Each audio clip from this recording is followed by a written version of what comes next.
Así entramos con el análisis. Para ello nos acompaña Ana Esther Ceseña, analista internacional en el Instituto de Investigaciones Económicas de la Universidad Nacional Autónoma de México. Nos acompaña desde Ciudad de México. Profesora Ana Esther, qué gusto saludarla. Muy buenas noches, ¿cómo está? Un gusto, Tatiana, también para mí. Muchísimas gracias.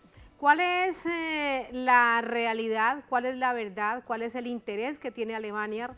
Vale recordar que hace varios años y hoy, a pesar de la crisis que vive el bloque europeo, es la principal economía de la Unión Europea en nuestro continente, en nuestra América Latina. ¿Cuáles son sus intenciones? Bueno, la intención principal es resolver el problema de la energía.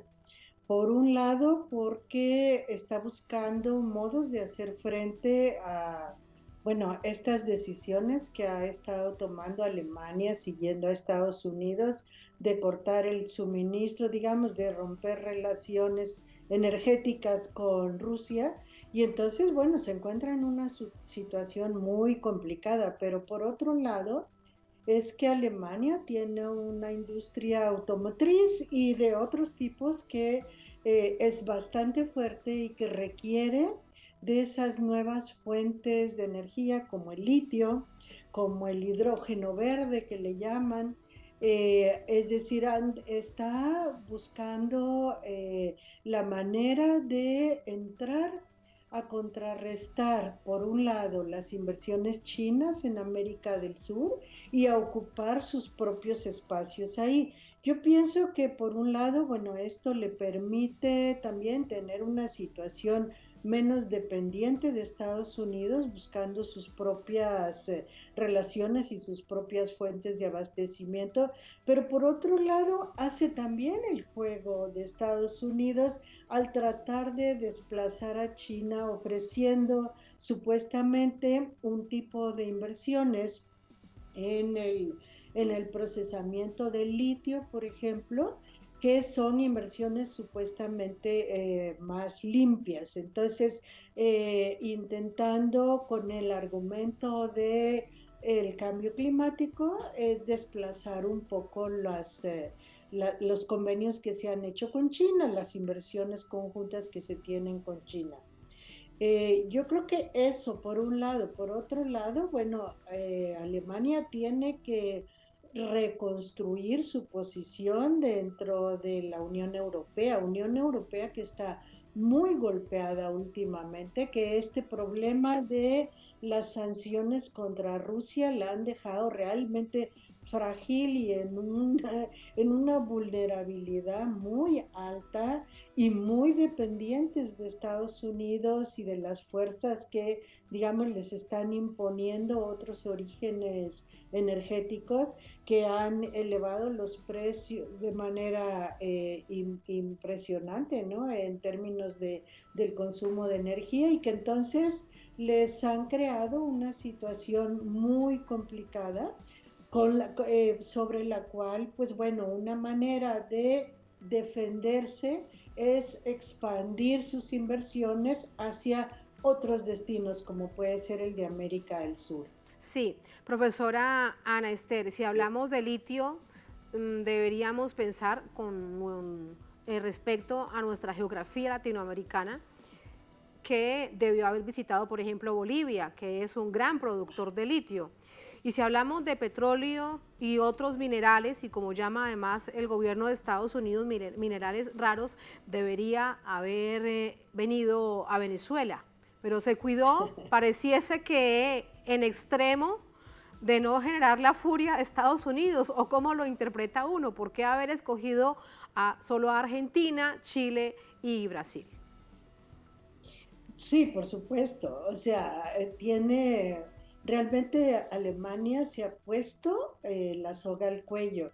O sea, ellos mismos con las decisiones que tomaron se colocaron en esta situación pues frágil y de alta dependencia. Entonces, no pueden contradecir en este momento Estados Unidos porque se han peleado con Rusia, entre otras cosas.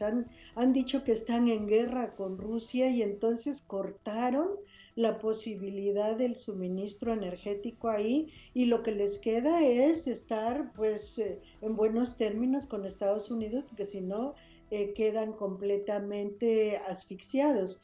Entonces, claro, no pueden abrir tanto el juego.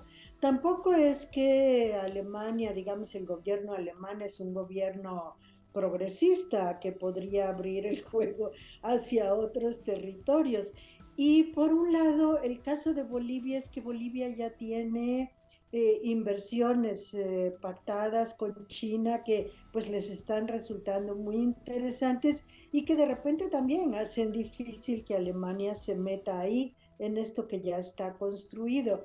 Y por el otro lado, bueno, Venezuela es un poco el malo de la historia dentro de América Latina y más allá de que por supuesto tienen no solo el petróleo, sino muchos de los recursos que en este momento se requieren tienen, entre otras cosas, tierras raras, pero también coltán, es decir, varios de estos elementos que se están buscando, pero es un poco como el caso de Rusia, me parece a mí.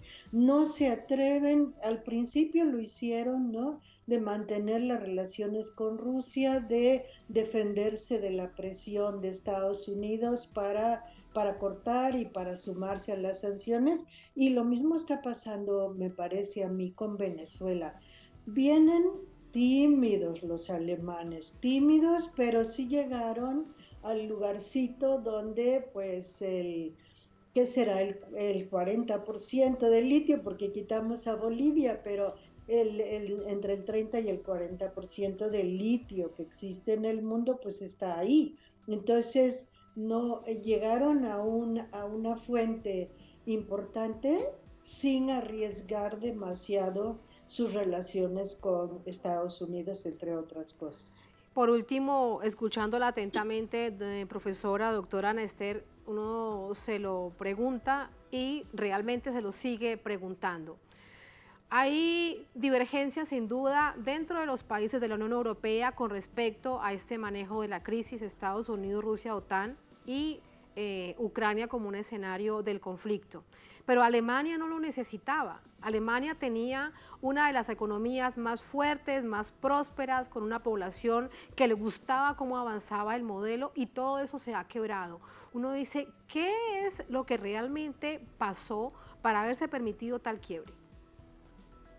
Es algo bien complicado, ¿no?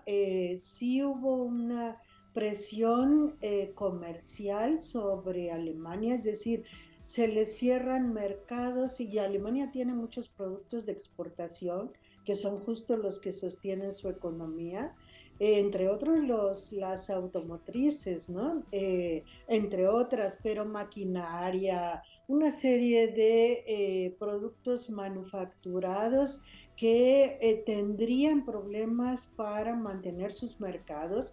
Me parece que ese fue un elemento, pero otro elemento quizá es el geográfico.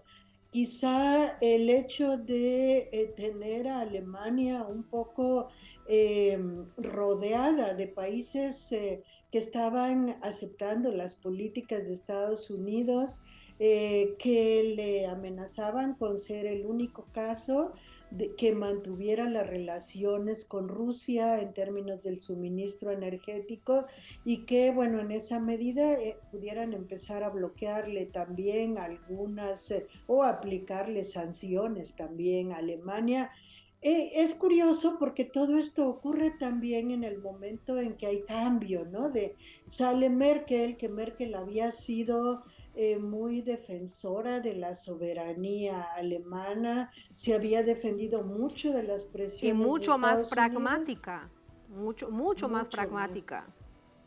Claro, o sea, Merkel yo estoy segura que no hubiera aceptado sumarse a las sanciones, ¿no? Y a estas políticas, pues que finalmente adoptó toda la Unión Europea.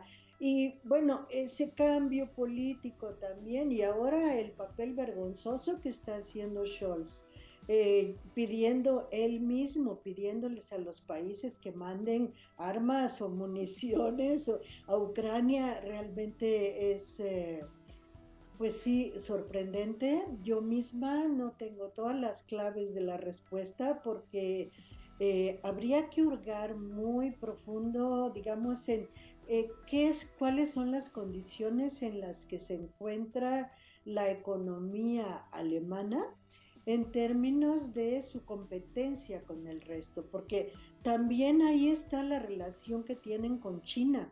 Dependen también de China porque producen en China y si salen de ahí pues van a tener que aumentar costos de sus productos. Están muy enredados en esa geopolítica y a mí la verdad que me da la impresión de que este nuevo gobierno no está sabiendo manejar bien sus fortalezas en el terreno geopolítico y se ha doblegado, ¿no?, a las presiones de la OTAN y de Washington. Se ha sometido a la política exterior norteamericana en la expresión en la OTAN, en el bloque europeo. Profesora Ana Ester, un placer escucharla. Gracias por el análisis. Buenas noches.